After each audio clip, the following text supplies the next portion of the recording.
사도 바울이 2차 전도 여행을 지금 진행하고 있습니다. 1차 전도 여행을 만만치 않게 또 거쳤고요. 그 전에 선교라고 하는 개념이 없었기 때문에 사도 바울이 처음으로 선교라는 개념으로 타문화권으로 들어가서 복음을 전하고 있습니다. 그 전까지는 왜 그렇게 못했는가? 하나님께서는 이미 구약 때부터 이방의 빛으로 이스라엘을 부르셨다고 말씀하셨고, 이방에도 복음의 빛이 비쳤으면 참 좋겠다고 소망하셨지만 유대인들의 그 편견과 선입견이 하나님의 마음을 쫓아가지 못했습니다. 심지어 성령받은 12제자와 또 120문도들도 은혜를 충만하게 받고 사도행전 2장에서 성령을 받고 또 교회가 이제 그때 태동하고, 그래서 예루살렘 그 교회에 날마다 대해주시는 제자들의 수가 더했고, 또 그들이 하나님의 가르침을 따라서 감동을 따라서 예수 믿는 사람들을 양육하고 훈련하고 끊임없이 복음을 전해주고 가르쳤지만, 그 속에 이방을 향한 하나님의 뜻에 대해서는 그들이 잘 파악을 못했습니다. 왜냐하면 가르치는 사도들도 이방에 대한 하나님의 마음과 시정을 몰랐기 때문에 가르칠 수가 없었겠죠. 그래서 지도자가 먼저 참 확신에 차고 끼어있는 것은 상당히 중요한 일인 것 같습니다. 아무튼 베드로, 요한, 야고보 아무도 그 마음을 몰랐습니다. 그러다가 7장에 가가지고 스데반 집사가 복음을 전하다가 설교한 이후에 이제 로마의 핍박이 이제 거세지고 본격적인 박해 시기가 도래하자 모였던 12사도나 혹은 7집사 수많은 이름의 거장들이 살기 위해서 졌던 바람에 이제 어쩔 수 없이 복음이 그 핍박과 박해 때문에 이방으로 흘러 들어가게 되었습니다. 교회가 선교사를 적극적으로 파송한 게 아니고 복음을 가지고 있는 하나님의 사람들이 살아남기 위해서 이제 우연인들 예루살렘을 떠나서 피신하는 것이고, 이제 이방 땅이었죠. 또 이방 땅에 숨으면은 유대인들이 거기는 이제 개돼지만 못한 땅이라고 보았기 때문에 그런 곳까지는 추적해 오지 못할 것이라 이렇게 가지고 이제 예수 믿었던 사람들이 그들도 유대인이지만 이방 땅으로 도망갔던 것입니다. 그 중에 이제 사도행전 8장을 보시면 빌립 집사의 행보가 이제 성경 속에 이제 잠시 언급이 되어 있죠. 빌립 사도가 아니고 빌립 집사입니다. 우리 여러분과 같은 이제 형식입니다. 그도 복음을 전하기 위해서 파송받은 것이 아니라 살아남기 위해서 도망을 갔던 것입니다. 피신 같은 것이죠.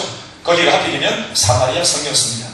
사마리아 성에 그가 숨었더니 그 사마리아 성에서 며칠을 보냈는데, 처음에는 자기가 두려워서 숨어 있어가지고 자기 살이 바빴는데, 이후에 그 성에서 조금 이제 마음이 안도가 되어지고 또 밥도 먹고 또 잠도 좀 자고 또 그러면서 피로가 회복되어지면서, 그리고 눈이 밝아지면서, 그래서 이제 이제 좀 살겠다 뜬다시고 배불러지고, 그래가지고 이제 자기가 피신한 이 사마리아 땅이 어떤 곳인지, 원래 잘 그렇게 교류하는 땅이 아닙니까?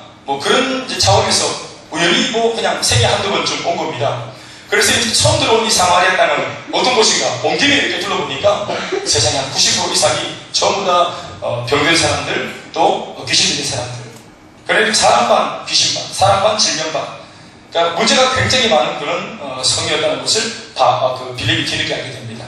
그래서 본인이 살아남기 위해서 도망간 것이지만, 이후에 정신이 들어서 이제 그 안에 쭉 내용을 들다 보니까 다른 것은 다 있는데 없는 거 하나가 이제 자기 눈에 들어왔습니다. 그게 뭐냐면 복음이었습니다. 그리고 하필 자기한테는 지금 낯선 이방 땅에서 아무것도 없는데 빌립 집사한테는 유일하게 있는 것이 뭐였습니까? 복음이었습니다. 그러니까 그들은 모든 것이 있고 그 사람들이 홈그라운드입니다. 그런데 유일하게 없는 것이 복음이었고, 또 도망가서 숨은 바람에 빌립한테는 모든 것이 없는데 유일하게 있는 것이 복음이었던 것입니다. 그들에게 없는 복음이 빌립 집사한테 있었기 때문에 복음으로 그 사람들을 돕고자 했던 겁니다. 대단한 열심을 할 것이 아니라 자신이 있었던 유대 예루살렘에서는 귀신이 떠나가고 복음 때문에 할렐루야 완전히가 일어나고 3,000명이 돌아오고 4,000명이 돌아오는 역사들이 계속 지금 진행 중이었기 때문에 기적이 반복듯이 일어났기 때문에 할렐루야. 빌립한테는 지금 기적이 반복듯이 일어나는 것을 계속 자기가 보고 듣고 누리고 있었기 때문에 이 귀신들 때문에 이렇게 어려워하노, 병 같은 이런 것들 때문에, 질병 때문에 이렇게 평생 이렇게 불고 살아가노, 왜 이렇게 문제에 대해서 해결하려고 애를 쓰지 않나, 이런 것들이 이상하게 보일 정도로 자기는 하도 잘 되는 일, 하도 되는 일 속에 있다 보니까 불통한 사람들 보니까 이거 좀 도와줘야 되겠다, 그런 마음이 들었던 거예요. 그래서 자기는 먹고 마시고 옷 입고 넘치는 복음 중에 한 조각을 떼가지고 예수님 이름으로 명하기 시작했더니 그 성에 있는 모든 악한 질병과 악한 귀신들이 떠나가기 시작한 것입니다. 그러니까 사마리아 성에는 이런 기적들이 한 번도 없었는데 빌립이 등장하면서부터 이 놀라운 역사가 막 며칠 동안 일어난 겁니다. 그러니까 이 빌립에 대한 소문이 확산되면서 사마리아 성 사람들이, 동네 사람 전체가 이제 빌립한테 다 찾아온 겁니다. 그래서 끊임없이 나사렛 예수님으로 복음을 전하고 또 기도해주고 축복해줬더니 이 자리에 있었던 모든 어둠들이 사라지고 그 사마리아 성의 빛이 비치기 시작한 줄로 믿습니다. 그래서 1절, 8장 1절부터 불과 8절까지 딱 읽어보면 귀신이 떠나고 가고 질병이 떠나가면서 8절 말씀에 그 사마리아 성에 큰 기쁨이 있었더라 이런 기록이 있다. 할렐루야. 한 도시 전체의 복음을 통해서 불과 한 며칠 만에 큰 기쁨이 도시적으로 임한 것입니다. 아멘, 아멘. 그러니까 그들이 얼마나 절박했고 그리고 복음은 얼마나 강렬한 불이었는가. 그들은 소망이 없기 때문에 깡하는 마른 지푸라기였고 물기 빠진 지푸라기였고 복음은 무엇이든지 태우는 강렬한 불이었기 때문에 지푸라기가 불이 만나니까 며칠 안 되어서 도시 전체가 불타오르는 것을 우리가 볼 수 있는 것입니다. 복음이 이렇게 강력하십니다. 여러분 돌아봅니다. 이렇게 의원인들 자기가 살아남기 위해서 피신한 도시에서 복음을 어설프게 전해도 도시 하나가 복음으로 들썩거리면서 살아난단 말입니다. 그렇다면 예루살렘에 있는 이 성도들이, 이 사도들이, 또 일꾼들이 진작에 이 복음의 능력을 깨닫고 알아가지고 이 복음이 예루살렘만을 위한 복음이 아니라 온 세상 사람을 위한 복음인 줄 알아먹고 빌립을 아마 사마리아 성에 정식으로 파송했다는 거예요. 그리고 빌립을 동료단들과 함께 모아서 파송했다는 거예요. 얼마나 더 위대한 일이, 강력한 일이 일어났겠습니까? 그러나 의원인들 파송받지 않고 피신한 듯해서 복음을 전해도 스쳐도 한 마디였던 복음이었습니다. 여러분 이러한 것들을 통해서 우리가 알 수 있는 것이 뭐냐 하면 사람들은 잘 몰랐지만 하나님은 이 땅 백성들을 살리고자 하는 우리 아버지 하나님의 마음은 얼마나 강렬했는가. 사람의 영혼을 구원하려고 했던 하나님의 이 본심은 얼마나 강렬했던가 하는 것을 알 수 있는 겁니다. 그리고 여기서 우리가 예루살렘 성에 핍박이 왜 왔는지 범인도 우리가 밝혀낼 수 있어요. 이 사건 하나를 보면서 스테반 집사가 우연히 죽은 것이 아니거든요. 돌 맞아서.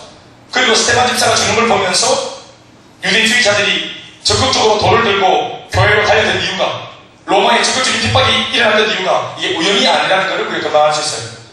그러니까 이걸 누가 일으킨 거예요? 이 핍박과 박해는? 네. 하나님이 일으켰다는 걸 알 수 있어요. 범인이 하나님이십니다. 네. 범인이라는 말도 좀 미안하지만 그것을 주도하신 분이 하나님이십니다. 왜 그렇게 했을까요? 이유도 한번 말씀해 보시죠. 그렇죠? 교회가 2장의 태동에서 끊임없이 자신들만 부흥하고 자신들만 잘되고 교회가 승승장구하고 자기들끼리만 끊임없이 사랑하고 평안하고 이 은혜를 누리고 안식하고 그러면서 인생의 놀라운 해답을 누리고 이렇게 있는 것을 하나님이 결코 원하지 않으셨던 겁니다. 그것을 시기했다는 것이 아니라 꼴보기 싫었다는 것이 아니라 하나님께서 물론 이방인 이 복받기 전에 예루살렘 사람들한테 유대인들한테 먼저 복음으로 축복을 주신 것은 맞지만 그래서 그들이 회복하는 것을 주님이 원하신 것은 맞지만 주구장창 그들만 복받고 잘 먹고 잘 사는 것은 그것은 주님의 의도가 아니었던 거예요. 복음을 주신 주님의 의도, 회복시켜 주신 주님의 의도가 아니었던 거예요. 그러니까 그들이 이제 회복되어지고 또 과거의 상처가 치유되어지고 눈이 밝아지면 내가 살아난 복음, 나의 사주팔자 운명을 뒤집어 엎으니 복음을 가지고 담장 넘어 이방인들에게로 나가야 왔던 것입니다. 그런데 그들은 그 편견과 이 선입견을 깨뜨리지 못했습니다. 그래서 박해와 핍박을 통해서라도 하나님이 복음을 온 세상으로 확산시키기를 원하셨던 것입니다. 그런 면에서 볼 때 우리가 이 초대교회 이야기만 아니라 오고 오는 중세교회사, 또 현대교회사, 근대교회사, 또 한국교회사 이 많은 나라마다 또 민족마다의 교회사를 들여다보면 핍박과 박해를 통해서 기독교가 죽어진 것이 아니라 더 확산되고 더 불같이 살아났습니다. 그러니까 이 기독교의 복음은 잡초와 같아요.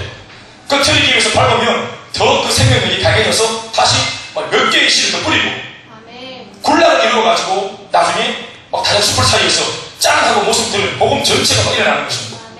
일제시대에 얼마나 우리가 짓밟혔습니까? 우리가 얼마나 고통을 당하고 얼마나 신앙에 대해서 위협을 받았습니까? 신앙 자체를 다 부인하고 신자 차별이라고 하는 이 우상을 들고 와서 적극적으로 기독교를 탄압하지 않습니까? 유교도 마찬가지죠. 유교 동란도 마찬가지 그런 의미가 있지 않겠어요? 또 가난했잖아요. 전쟁 직후에. 그러니까 먹고 살기가 빠듯한데 무슨 종교 생활이에요? 교회는 등 가시고 배부른 사람이 가는 것이지. 그러니까 먹고 살기 바쁘고 일해서 돈 벌기 바쁜 사람들. 나라는 새마을운동을 한창 할 때고 모두가 허리띠 졸라매고 긍긍전력하고 잘 먹고 잘 살자고 그렇게 애쓰고 있는데 남을 위해 살자, 퍼주자, 희생하자 이런 게 말도 안 되는 소리죠. 이렇게 여러 가지 환경적으로 우리가 적극적인 핍박이든 간접적인 핍박이든 환경적인 핍박이든 내 마음속의 부담이든 아무도 예수 믿을 수 없는 환경이 많았는데 이런 환경 속에서도 한국교회가 얼마나 복음의 꽃을 피웠습니다. 믿습니까 여러분?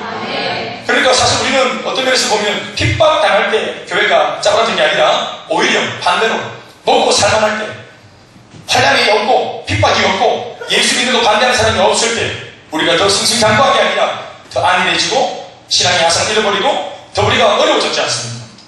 그게 수많은 교회의 역사들이 우리한테 보여주는 대목입니다. 어쩌면 그런 면에서 오늘 우리들한테 적잖은 그런 시련과 아픔이 있는지도 몰라요. 그리고 그러한 것들 때문에 우리가 기도하려고 몸부림치는 바람에 우리가 더 깨끗해지고 순결해지고 또 교회가 더 순수해질지 몰라요. 아멘입니까?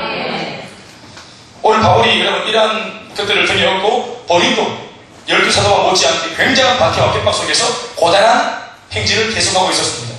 1차 전도여행을 다 끝내고 2차 전도여행에 돌입한 바울은 쉬지 않고 빌립보, 데살로니가, 그리고 베레아, 그리고 아테네, 그리고 고린도 이렇게 5개 도시를 계속 순회하면서 복음을 전하고 있었습니다. 그것도 우리가 말하기에 순회라고 말을 할 때 서정적인 어떤 의미에서의 복음 전파가 아니고 끊임없이 유대주의자들이 바울을 죽이기 위해서 또 때로는 암살자들을 고용해가지고 바울을 죽여버리기 위해서 그렇게 자力동원하기도 하고 그리고 몽둥이와 또 망치와 또 검을 들고 끊임없이 또 바울의 동족들을 배반시켜가는 것까지 바울의 목을 보이고 죽이고 쫓아갔다.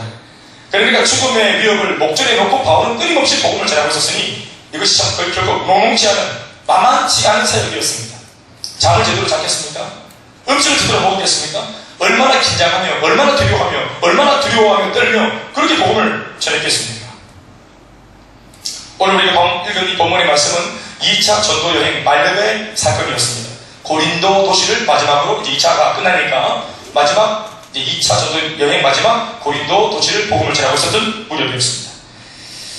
사랑 여러분, 계속되는 전도사역으로 영육간에 상당히 지쳐있는 바울의 모습이라는 것을 우리가 제가 지금 설명드리는 것을 통해서 여러분들이 금방 알 수 있을 것 같아요. 18장 1절을 보시면 이렇게 적고 있죠. 그 후에 이렇게 적고 있습니다. 아테네 사역이 끝나고 난 이후에 그 후에 그러니까 계속된 피로, 계속된 또 어려움, 또 계속된 갈등. 아테네에서도 여러분 바울이 그 굉장한 그 철학자들과 같이 이 말씀으로 또 제공하고 또 말씀의 능력이 더하면서 그 많은 말쟁이들의 입을 다물게 만들면서 굉장한 승리를 거두었어요. 또 그 일로 말미암아 17장 마지막에 보면은 적지 않은 사람들이 예수를 바울 때문에 믿게 되었다는 이야기도 나옵니다. 열매를 거두었죠. 할렐루야. 그러나 알 것은 여러분, 이 모든 것이 영업하는 일이 아니고 물건 팔고 상품 파는 영업하는 일이 아니라 단순히 복음을 전하는 것인데, 복음을 전하는 것은 그것이 단회적인 사건이 날지라도 이게 영적인 사건이기 때문에, 싸움이기 때문에 굉장한 필요를 우리한테 일으킵니다. 유발시킵니다. 영육 간에 굉장한 필요를 유발시킵니다. 이건 뭐 복음을 전해 본 사람들은 다 느끼는 것이죠. 복음을 딱 전하면 이게 굉장한 영적 싸움. 앞에 있는 베스트가 웃고 있어요. 불신자가 여러분 웃고 있어도 내 말을 잘 받아줘도 복음을 전하는 사람 입장에서는 상당한 영육 간의 부담감을 느낄 수밖에 없습니다. 그리고 한두 시간 복음을 전하고 나면 온몸에 지력이 다 빠집니다. 환경이 받쳐줘도 그렇다. 그런데 사도 바울은 이런 위협 속에서 두려워하면서 또 만만치 않은 환경 속에 복음을 전하고 있었으니까, 영적 전쟁은 계속 없었으니까 그 필요도가 얼마나 심각했겠어요. 물론 겉으로 낙심한 마음들 이런 거 표출은 안 하지만 얼마나 그런 부담감이 있었겠는가. 그 후에 바울이 쉬지 않고 아테네를 끝나자마자 또 고린도에 이르러서 복음을 전하고 있습니다. 그런데 여러분, 바로 이때 끊임없는 사역의 연속된 진행 속에 지식법 또한 이 바울을 향해서 하나님께서 이 바울에게 어떤 위로와 또 하나님께서 주신 어떤 그런 평안이 또 있습니다. 하나님의 위로와 또 격려가 있습니다. 그것이 뭐냐 하면 바로 2절에 나오는 이야기입니다. 아굴라라 하는 본고에서 난 유대인 한 사람을 만나니 글라우디오가 모든 유대인을 명하여 로마에서 떠나라 한 고로 그가 그 안에 브리스길라와 함께, 그러니까 아굴라 브리스길라 이 부부가 이탈리아에서부터 새로 고린도에 왔다. 그리고 바울이 그들에게 갔다. 이런 기록이 있습니다. 사랑하는 여러분, 하나님을 위해서 전력 투구하고 전심으로 섬기는 일꾼한테 진정한 안식과 격려와 위로가 뭔가 같습니까? 이제 그만해라. 그럼 쉬라. 이제 모든 것을 드리고 평안해라. 안식해라. 이런 것이라 생각하십니까? 그럴 수도 있습니다. 그런데 오늘 본문을 보면은 하나님께서 바울에게 주시는 위로와 격려는 뭐냐 하면 새로운 일꾼과 동역자를 붙여주시는 것이었습니다. 여러분, 일꾼과 동역자를 붙여주시는 이유가 뭘까요? 생각하기는 싫죠? 왜 일꾼을 붙여주셨습니까? 열심히 일하고 있는 일꾼한테 자부담가라고 누구를 안 하고, 예? 왜 막 오렌지 주스, 파인애플 주스를 막 이런 어른들가 꽂아가지고 막 좀 쉬라고 이렇게 안 하고, 왜 이렇게 오아시스의 일꾼 이렇게 안 하고, 왜 일꾼을 더 붙일까요? 계속 일하라고. 계속 일하라고 일꾼을 붙이시는 거예요. 아굴라를 보내주시고, 그리고 브리스길라를 보내주셔서 이 부부와의 만남이 우연인 것처럼 하나님이 딱 연출하셔가지고 바울에게 일꾼을 붙여주십니다. 사랑하는 여러분, 우리가 사도행전을 다 읽어보아 또 로마서를 읽어보아 알다시피 바울한테서 이 브리스길라와 아굴라 부부는 어떤 존재입니까? 뭐 여러 가지 말씀할 수 있겠지. 그런데 이것은 우리가 바울 입장이 안 되보면 뭐라고 말해도 사실은 정답을 말할 수는 있지만 그 감동이 체감되지는 못해요. 여러분, 내가 일꾼입니다. 주님의 일을 외롭게 고독하게 이름 없이 빛도 없이 열심히 하고 있습니다. 그런데 인간인지라 이름 없이 빛도 없이 너무 이름이 없고 너무 깜깜한 데서 일하다 보면 사람 지쳐요. 우리는 뭐 노래는 뭐 이름 없이 빛도 없이 뭐 이렇게 해놨지만 아가 몰짝 힘들어 이렇게 하지만 우리는 좀 찡어진 몰짝이 가고 싶고 사람들이 보는 곳으로 일하는 걸 좀 좋아하지. 우리가 내가 계속 잊혀지고 뭐 날아가는 사람 없이 이러면 사람이 썩으신다 말이에요. 여러분들이 이번 주에도 주간에 왜 셀 라이프를 하지 않으셨습니까? 셀 가족 모임 하셨죠? 네. 셀 가족 모임에도 보시면은 거기 오늘 이번 주에 어떤 이야기가 나왔어요? 자기를 부인한다는 거, 자기 십자가를 지고 주님을 따라야 된다는 거, 그래야 온전한 신앙이라는 것을 배우셨죠? 네. 거기서 중요한 대로 자기 부인. 이게 뭡니까 여러분? 이름 없이 빛도 없이 이게 자기 부인이거든요. 내 이름이 드러날 때 뭐 하고 그래? 내가 아닙니다 하고 아이고 나도 한번했지. 말하면 뭐 나도 한번했지.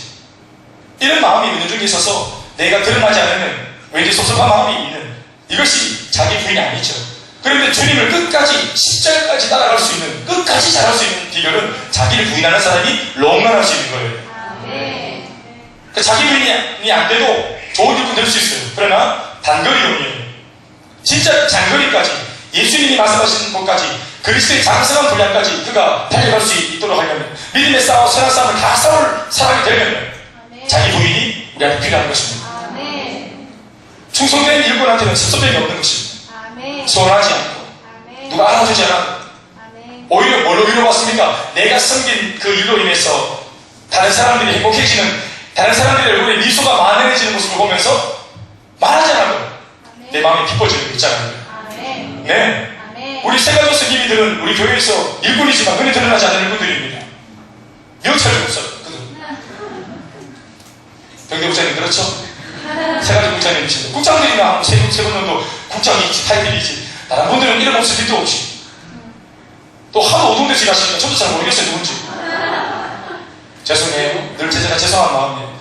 그런데 그분들이 섬길 때 막 섬길 때 세가족들이 교회에 와서 그분들 때문에 정착하고 또 교회에서 계속 뿌리를 내리게 되어서 그 양반들이 나중에 양육을 받고 훈련을 받고 주님의 좋은 일꾼이 딱 되어서 딱 세워지면 이 모든 기쁨이 1차적으로 누구의 기쁨이에요?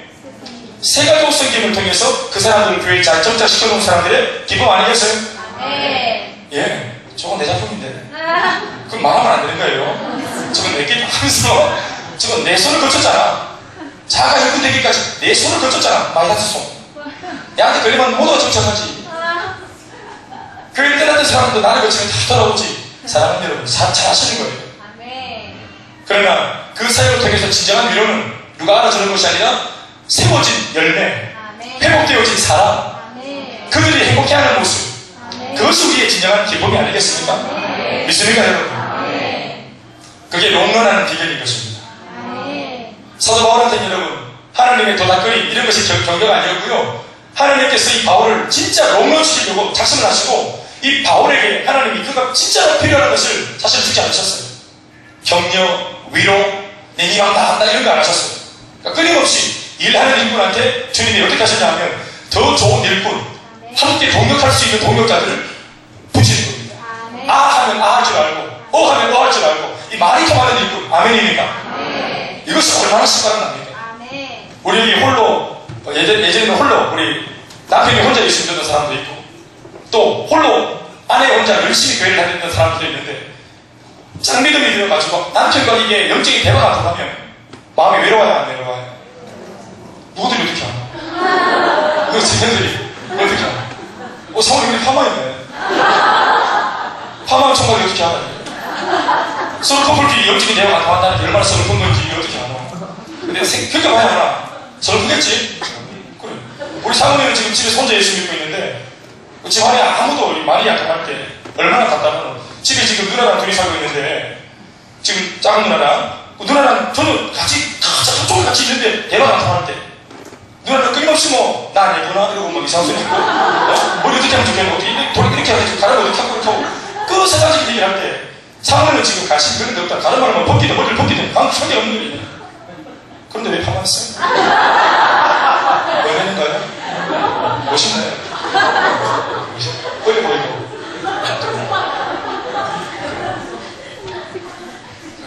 후배들이 예쁘다 하더나? 신선한?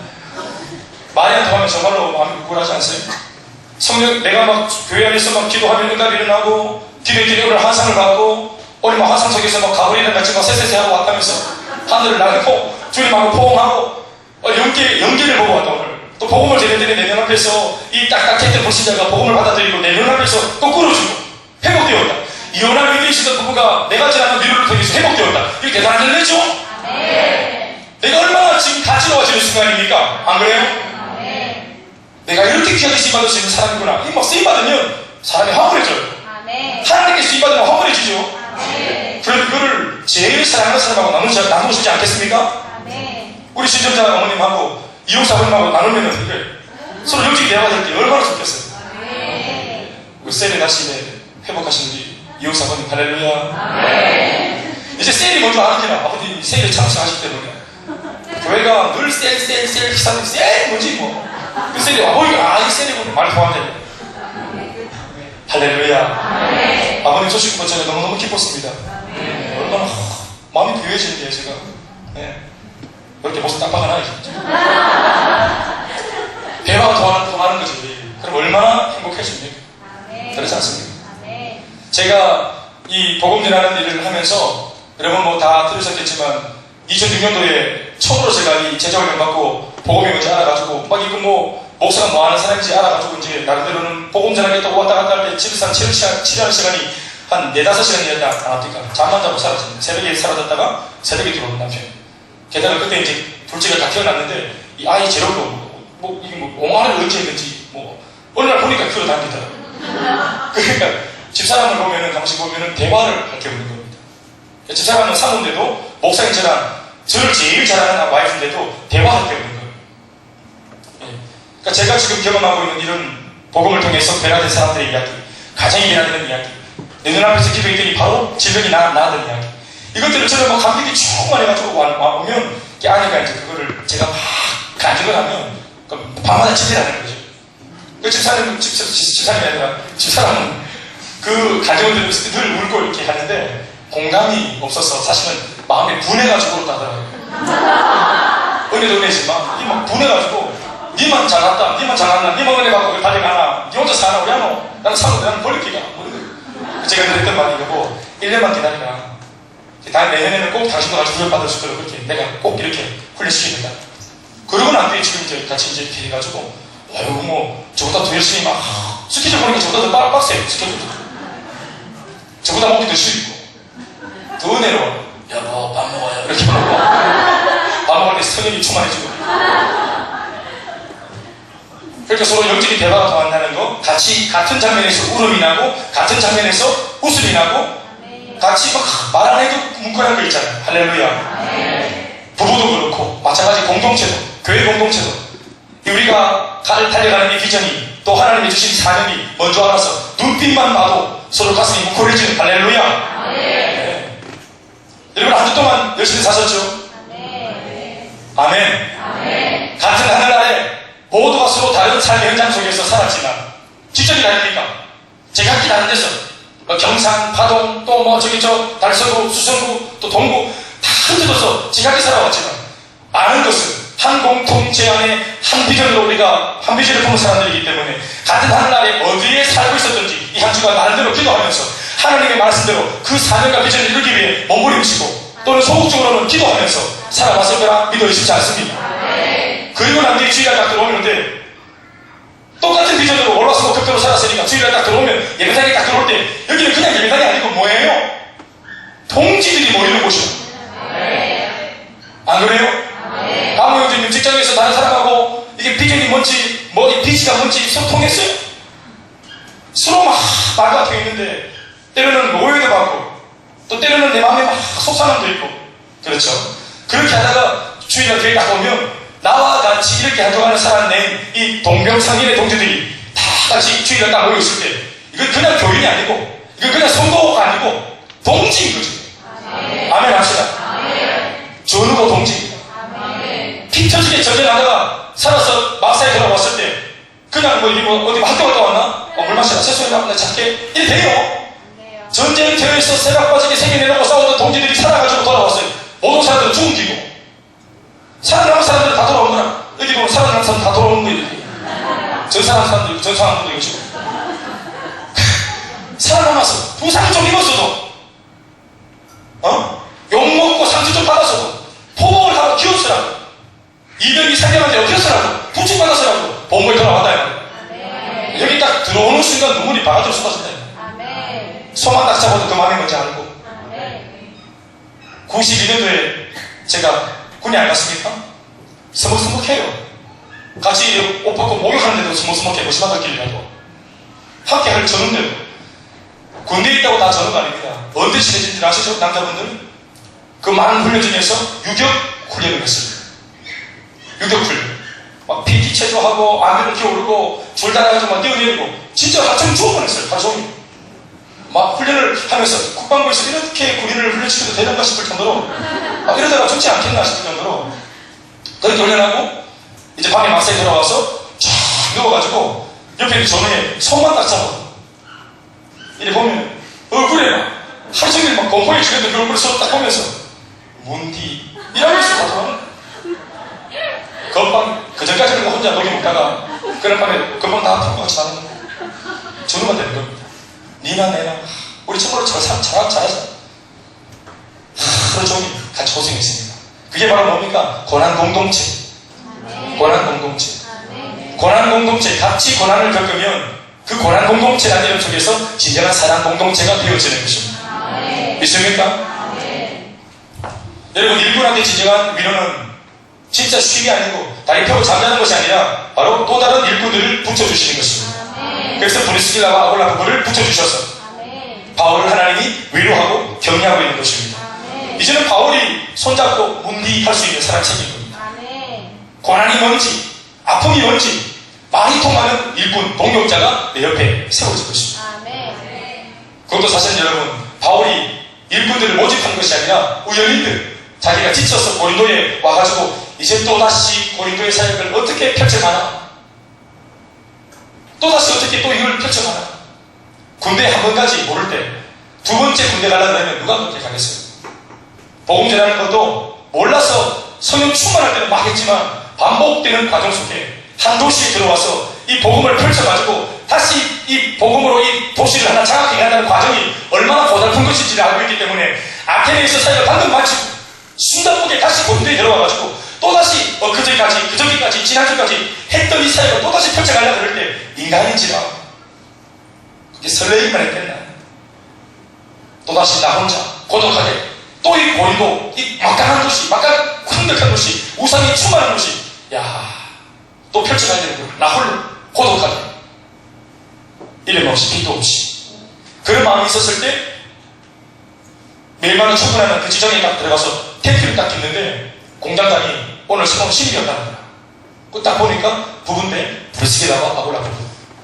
그러니까 같이 일을 하면서 뭐 도시락을 먹든지 같이 이렇게 만남을 가든. 그래서 바울이 말씀 보면 처음에 브리스길라를 만난 게 아니고 그 아내가 아니라 남편인 아굴라를 만납니다. 그래서 아굴라를 만나서 한 사람 아굴라를 하는 본도에 난 유대인 한 사람을 만납니다. 그래서 직장에서 동료로 만나서 도시락 먹고 서로 얘기하다 보니까 이 사람한테 하나님의 정서를 느끼고 이 사람 안에 하나님에 대한 열심을 발견합니다. 그런데 뭐가 없는 걸 발견합니까? 복음이 없는 것. 예수 그리스도의 부활의 복음이 없는 것을 바울이 지각합니다.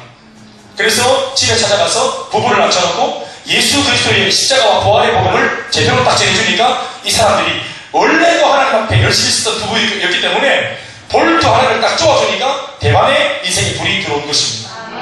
어떻게 우리 인생을 바쳐야 할지, 어떻게 우리 부부가 평생 하나님을 위해서 달려가야 할지 그 방향을 바울로부터 복음을 듣자마자 딱 결정하는 것입니다. 우리는 그리고 바울에게 이렇게 달려가려고 지금 비전을 딱 붙들고 있는, 하나님으로부터 정확한 비전을 받고 있는 이 바울에게, 목회자에게 우리 부부가 생각을 걸어보죠. 아멘입니까? 은혜 받고 우리가 독립해서 깃발을 들고 딴 데로 나간 게 아니고 하나님 앞에 확실한 비전을 가지고 있는 이 목회자한테 우리 부부가 생각을 걸어보죠. 그래서 우리가 바울한테 힘이 되어줘서 이 바울이 우리를 사용해서, 우리를 이용해서, 우리를 붙들고 주님의 그 비전을 더 잘 이룰 수 있도록 우리가 이 사람을 잡을 수 있는 도구가 되어주자. 아멘입니까? 우리 인생 전체, 부분이 아니라 우리 전체.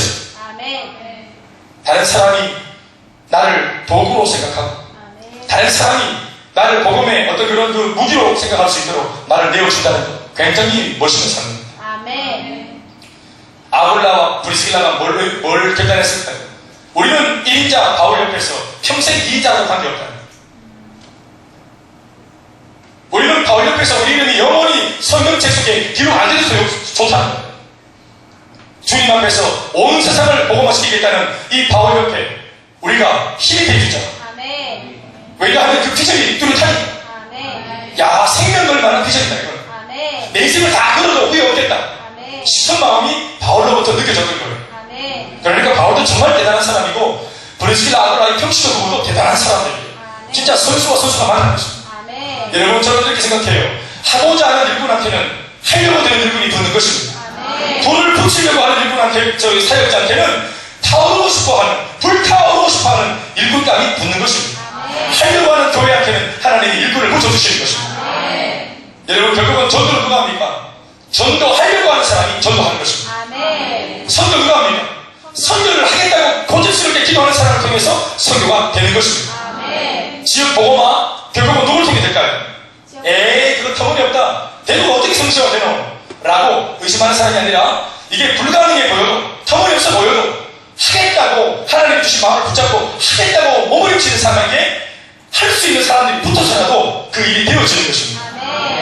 그러니까 의지를 가지고 있는 일꾼, 최초의 일꾼. 우리 직장을 내가 보험하겠다. 아무도 생각하지 않지만 내가 끝까지 안 될 때 안 될 값이라고 정말 끝까지 하겠다고, 내가 쓰임받고 싶다고 내가 고집부리면 하나님이 내 직장 속에서 브리스길라와 아굴라를 내게 붙여주시는 것입니다. 뿐만 아닙니까? 하나님께서 보시면 5절 말씀 보시면 실라와 디모데가 마게도냐로부터 내려오네. 실라와 디모데는 바울이 직접 복음을 전해서 세워놓은 일꾼들입니다. 핍박 때문에 그들이 엉검소랑 헤어졌어요. 그래서 급하게 지키고 바울을 뒤에서 막 데살로니가 그 지역에서 헤어졌거든요. 그 뒤늦게 이제 바울이 어딘지 알아가지고 이제 이 바울과 디모데와 실라가 찾아온 거예요. 그러니까 아테네에서 사역은 바울이 혼자 한 거야. 거기는 바울밖에 없었어요. 데살로니가 야손의 집에서 헤어지면서 뒤처리한다고 실라와 디모데는 뒤처진 겁니다. 그 뒤늦게 고린도에 이제 이 사람들이 살아남아가지고 그들한테 안 붙잡히고 바울이 간 곳을 알아가 수송을 해가지고 쫙 내려왔는데 마침 바울이 가장 지쳐 있었습니다. 가장 고독하고 외로워 있었습니다. 그때 실라와 디모데를 보내셔서 다시 사랑하는 제자들과 만남을 갖도록 주님이 주선해 주신 것입니다.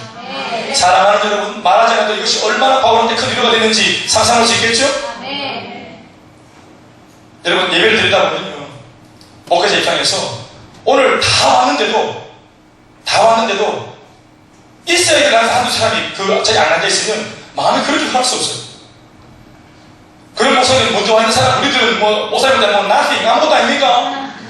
그게 아니라, 그런 의미가 아니라 모든 사랑하는 성도들이, 또 기도했던 성도들이, 또 기대하는 성도들이 있어야 될 제자리에 딱 있어주는 것만으로도 여러분들이 앉아가 잡으로도 이 밤에 잡으로도, 은영아, 은영 잡으로도, 우리 은영이 할렐루야. 은영이 이거 저렇게 복귀하고 싶나요, 제가? 그러니까 있어야 될 사람이 딱 있을 때. 그때 바로 얼마나 힘이 나는지 몰라. 그러면 없어도 되는 사람이 있는가?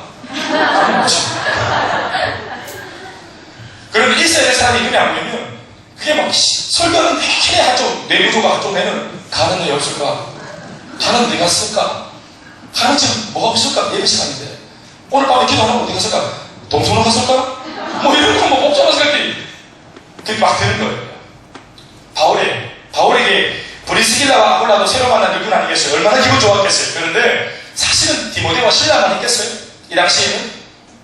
그러니까 신라와 디모데가 스승님하고 양말 걸고 장난감 났을 때 얼마나 짜릿했을까? 네. 아굴라와 브리스길라 집에서 같이 라면 먹고 있다가 야식 먹고 있다가 문 탁 열고 막 스승님! 막 라면 집에 던지고 바로 끄라고 너 없을 때 나를 도와줬던 분이다. 브리스길라 아굴라 누구다. 인사를 하면서 우리 선생님을 도와준 분이십니까? 하고 막 같이 막 통치고 손잡고 손바닥에 십자가 들어가면서 막 서로 얼마나 그들이 보십시오. 이게 바울의 사람들이에요. 하나님이 바울에게 사람들을 붙여주시는 겁니다. 그 드림팀을 꾸리도록 주님이 사람들을 붙이시는 겁니다. 여러분, 하나님께서 왜 그 사람들을 드림팀을 만들어 바울에게 붙이고 계십니까? 그 사람들과 함께 동역해서 하나님의 거대한 위협을 이루라고, 대역을 이루라고. 아멘이십니까? 뿐만 아닙니다. 신라와 디모데가 와서 뿐만 아니고요. 게다가 또 7절에 보니까 거기서 조금 옮겼더니 하나님을 경외하는 디도. 믿습니까? 디도서를 통해서 편지를 받았던 디도가 거기 또 이제 발견되어서 디도를 만납니다. 또 디도의 집이 하필이면 회당 옆입니다. 요런 기록들을 잘 기억해야 돼요. 디도의 집이 어디 있다고요? 하필이면 그 고린도에 있는 회당 옆에 있다. 그러니까 디도가 회당 옆에 살면서 누구를 전도해나는가 보십시오. 8절 말씀에. 또 회당자 그리스도가 온 집과 더불어 주를 믿으며. 다시 아멘 합시다. 바울이 얼마나 기뻤는가 하면 이전에 어디 있을까 복음을 전해면서 딱 세워놨던 디도라는 이 청년이 자기 옆집에 있는 그리스도를, 종교 생활하고 있는 그리스도를 예수를 딱 전해서 믿게 해놨다 이 말입니다. 아멘입니까? 제 생산이 딱 되어져서 내가 세워놓은 일꾼이 또 다른 사람에게 복음을 전해가지고 딱 복음으로 굳세게 딱 세워놓은 이 모습을 볼 때 이야 얼마나 기뻤을까요? 아멘입니까? 일이 잘 안 될 때, 사역이 마음대로 안 풀릴 때, 뭐 일이 자손이 잘 안 잡힐 때, 해야 될 일들은 산더미처럼 막 쌓여있고 내 마음속에 막 이런 부담감이 있을 때, 중앙감이 있을 때, 그때 주변에 있던 이 형제와 자매들이 이전에 바울이 혼자 있던 그 일들을 아름아름 해내고 있을 때, 바울같이 큰 열매는 아니지만 아름아름 바울 선생님 복음으로 살았더니 됩니다. 하나님 말씀대로 살았더니 됩니다. 세상은 안 된다, 못한다, 할 수 없다, 불가능하다 말하지만 스승님의 가르침대로 살아갔더니 역사가 일어납니다. 이런 것을 그들이 사진으로 말해주면 바울이 이게 온몸에 저들이 얼마나 일어났겠어요. 진짜 심각합니다. 셀 리더의 기쁨이 뭘까요? 셀원들, 자빠질 뻔했는 셀원들, 또 저만한 문제가 가지게 생겼으면 야 이번 주에는 모임이 안 되겠네. 야 나라도 저거는 안 쉽겠다. 그 정도 문제가 생겼으면 은혜 당연히 안 하는 거지. 내가 미망할까봐 문제도 좀 못 넣겠네. 이번 주에 저거는 못 보겠구나. 이렇게 딱 마음을 내리고 있는데 야 그럼에도 불구하고 그 장관이 우연하게 그 예배 자리에 나가서 다 자리를 지킬 때 말 안 해도 완전히 그냥 충격이 됩니다. 그런데 모든 것이 다 받쳐줘가지고 예? 10만 원만 되는데 세피하게 막 단번호를 갖다 기사극하면은 와 기분이 쎄해지잖아요. 그때 이제 하나님께서 낙심하지 말라고 미리 이렇게 또 이 사람을 통해서 위로를 하시고 그냥 이보고 사단을 봤어. 박하사탄, 개비사탄. 이러면 안 되는데 여러분 그 이름만 딱 떠올려도 박하사탄 같은 사람이 있지 않습니까? 어떻습니까? 우리가 사람이기 때문에 말이에요. 바울에게 박하사탄은 브리스길라, 아굴라, 디모데, 그리고 신라, 디도, 그리스도 이런 사람. 물론 교회도 많은 사람들이 있었지만 또 바울의 그 사역 자체가 이 계피 맛을 내는 사람들을 박하 맛을 내는 사람으로 바꾸어가는 그런 사역이었겠지만 할렐루야. 그래도 때로는 위로가 되어주는 사람들은 계피가 아니라 박하입니다. 이 사람들도 사랑을 하지만 위로가 되는 사랑도 하지 뿐만 아니라 위로까지 되는 사람들, 격려까지 되는 사람들이 따로 있는 것입니다. 여러분들은 주님 나라에 어떤 사람이세요? 나는 새 가족 오너로서 나는 우리 새 리더한테 어떤 사람인 것 같아요? 또 여러분들은 우리 교회 안에서 또 목사와 같이 생활하는 입장에서 어떤 사람인 것 같아요? 아니요, 우리 모두가 주님 앞에서 예수님 앞에 우리가 어떤 사람인 것 같아요? 입에 넣으면 쓴맛을 내는 계기일까요? 아니면 생각만 해도 머리가 화해지는, 기분 좋아지는 그런 닭가슴살입니까? 사랑하는 여러분, 우리가 성령 충만해서 주님 나라에 그런 시원한 냉수 같은 사람이 되어야 합니다. 네. 어떤 사람은 이 땅에 이제 아침에 일어나가지고 행복하고 돌아다니면 움직이고 돌아다니는 것 자체가 위로가 되는 사람이 있어요. 그 사람은 아침에 일찍 일어나가지고 움직이는 대로 주님의 말을 하고 사람들을 세우고 격려하고 복음을 전하고 또 다른 사람들을 위로하고 또 막 섬기고 구제하고 봉사하고, 이 사람은 이 땅에 하루 24시간인데 일어나가지고 하루 종일 아침, 점심, 저녁 일어나가지고 뭐 잠들 때까지 계속 움직이면 움직일 때마다 가는 곳마다 사람들을 이렇게 세우고 가는 곳마다 사람들을 위로하고, 이 사람이 한번 스치고 지나가면 모든 사람들이 다 회복되는 거야. 아멘, 아멘. 여러분, 이런 사람들은 하나님 볼 때 어때요? 똑같은 24시간이지만 예? 늦게 자고 일찍 일어나야 될 사람. 무슨 말인지 알겠어요? 이 사람은 깨어있는 것 자체가 하나님 앞에 소망입니다. 너희는 최대한 늦게 자고 최대한 빨리 일어나. 네가 깨어있는 것 자체가 나한테 기쁨이니까. 좀 피곤하겠지만 너는 좀 힘이 잘 수 없어. 너는. 내가 막 잠을 자는데 아침에 일찍 일어나신다. 어? 아침 일찍 일어나신다. 일어나고 난 뒤에 또 더 자고 싶은 마음이 없다. 그 하나님 깨우시고. 너는 일어나서 깨어가 있는 것 자체가 움직이는 족족 주님 일을 하니까. 그런데 딱히 뭐 한 것도 없는데 자꾸 필요하다. 일찍 자고 싶고 늦게 일어나고 싶다. 24시간 중에 한 22시간 자고 싶다. 이런다. 얘는 일어나서 움직이면 사고치고 입을 열면 사람 잡아뜨리고 어제 그 사람이 세워놓은 거 그 사람이 가서 정확하게 잡아뜨리고 이런 사람. 움직이면 막 트러블 메이커. 그 하나님께서 이걸 어떻게 할 수 없고 그러니까 움직이겠어요? 그러니까 채우는 거예요. 우리가 깨어나고 내가 등장하고 내가 존재하고 내가 그 자리에 가면 빛이 나는 사람들이 있잖아요. 여러분, 제가 이런 말씀을 드리는 이유는 우리가 그런 사람이 됐으면 좋겠다는 거예요. 누군가한테 그리운 사람, 누군가가 보고 싶어하는 사람. 주님 나라에서 우리가 그런 사람 됐으면 좋겠어요. 바울에게는 브리스길라와 아굴라와 실라와 디도와 그리스도가 그런 사람들이었어요. 그리고 무엇보다 하나님의 일꾼들을 붙여주시면서도 큰 위로가 되었지만 무엇보다 바울에게 가장 큰 위로가 된 것이 뭘까요? 9절 10절에 있는 말씀이에요. 다 같이 읽어봅시다. 시작.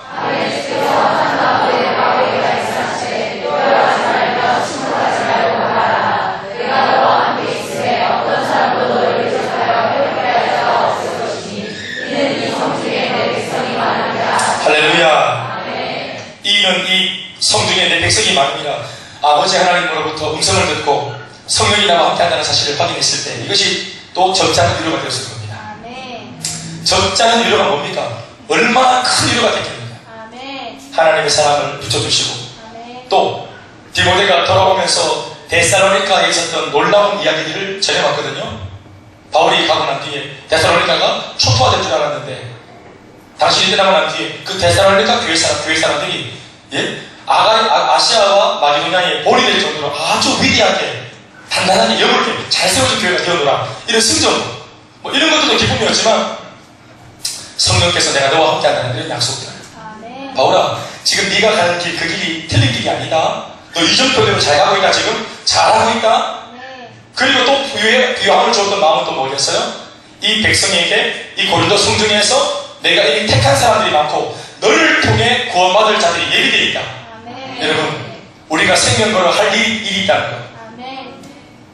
내가 생명 걸고 달려갈 사명과 할 일이 있다는 것. 주님 나라에 일거리가 있다는 것. 이 고린도 지역에 내가 해야 할 일이 있다는 것. 남아있는 사명이 있다는 것. 이것이 여러분 사명자를 가슴 뜨겁게 만들어주는 것입니다. 이 일거리가. 아직까지 주님 나라에 내가 필요하구나. 아직도 이 대구 땅에 내가 필요하구나. 우리 교회가 3년 전에 다시 한 번 더 개척할 때 한 번 더 이 대구에 수많은 교회가 있는데 굳이 하나의 교회가 더 세워져야 할 이유가 뭐냐? 그 이유가 우리 교회를 교회되게 해주는 거 아니겠어요? 있어야 된다는 거예요. 복음을 선포할 수 있는 그런 거룩한 한도라고 무장한 교회가 나와야 된다는 것입니다.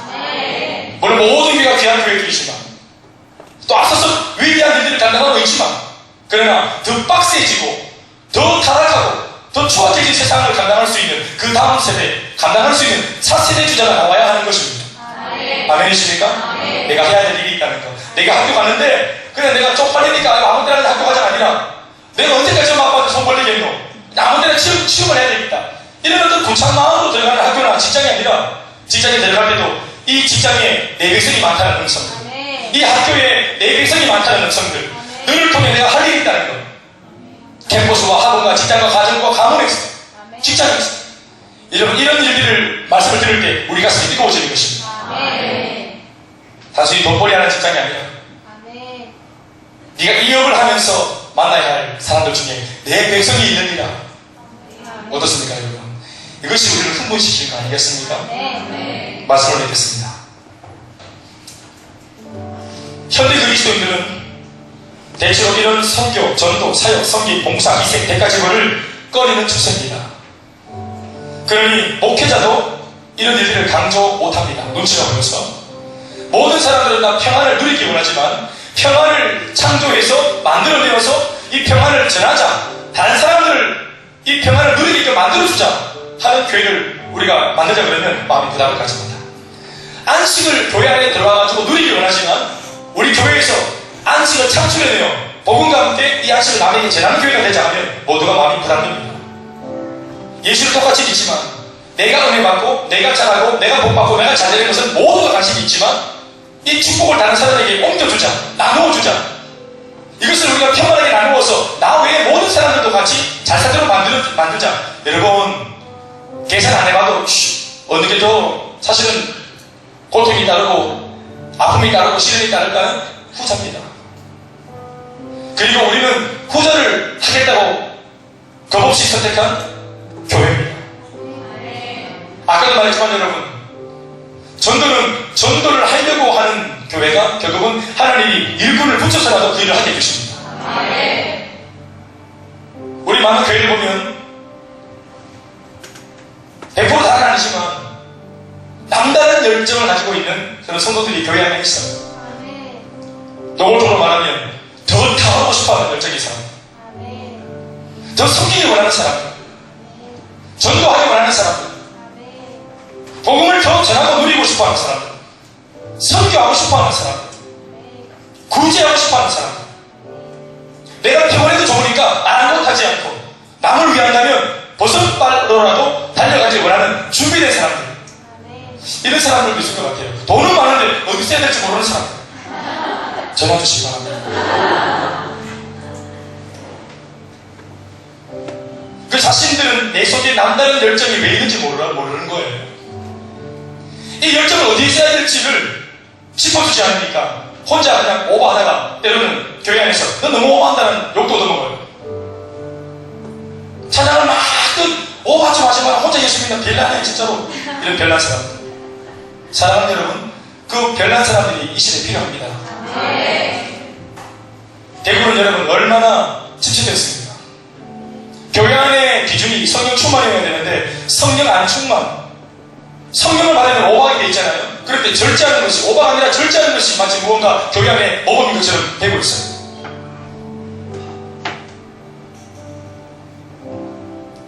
사랑하는 여러분, 오늘 우리 이 밤에 우리가 기도할 것은 우리 개인도, 우리 교회도, 또 우리 가정도, 또 사랑하는 우리 가족도, 또 우리 공동체 전체가, 특별히 이 밤에 나와 기도하는 여러분들 마음속에 오늘 하고자 하는 그런 마음이 있길 바랍니다.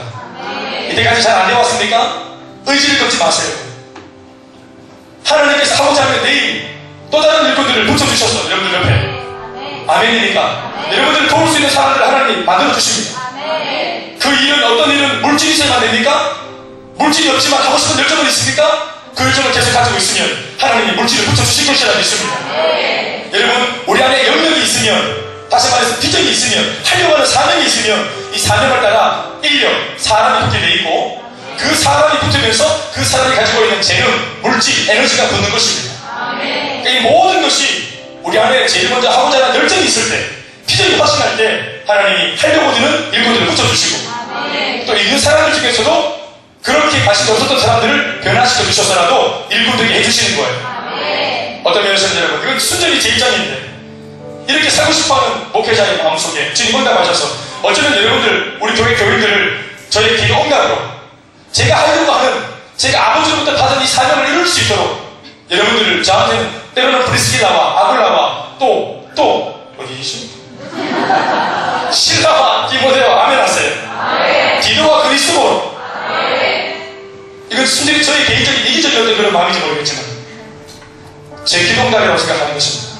왜냐하면 전도와 선교, 대교 보고만은 저 혼자는 못하는 거니까 하나님께서 이런 사람들을 붙여주셨다 생각합니다. 예, 열정 있는 사람들. 여러분들이 이런 것을 묵상할 때마다, 저는 이 말씀을 묵상할 때마다 얼마나 마음이 뜨겁고 여러분들이 가치롭고 세상스럽지만 사랑스럽고 귀하게 느껴질지 몰라요. 여러분들과 함께 저는 살아생전 이 꿈을 꼭 이루고 싶어요. 성경에서 말하는 여러분 부흥이라는 것이 뭔지 우리 살아생전 우리 눈으로 보고 싶지 않으세요? 해명 대구운동을 통해서 말씀을 통해서 사람들 수천 명이 말씀 앞에 구걸어지고 수집이 문을 닫고 창녀천이 문을 닫았던 이야기가 전설이 아니라 그 100년 전에 있었던 이야기가 우리 눈앞에 이 시대에 일어나는 것을 우리가 본다면 얼마나 감격적일까요? 내가 하나님 앞에 쓰임받는다는 거, 나 같은 사람이 주님 앞에 쓰임받는다는 거, 나 같은 사람을 통해서도 주님이 나를 헌장을 이루어지고 상처받는 가정이 돌아올 수 있다는 것을 내가 경험하고 처음 만나면 이거 얼마나 살만나는 인생이겠습니까? 오늘 저와 여러분들이 그런 인생 살았으면 좋겠습니다.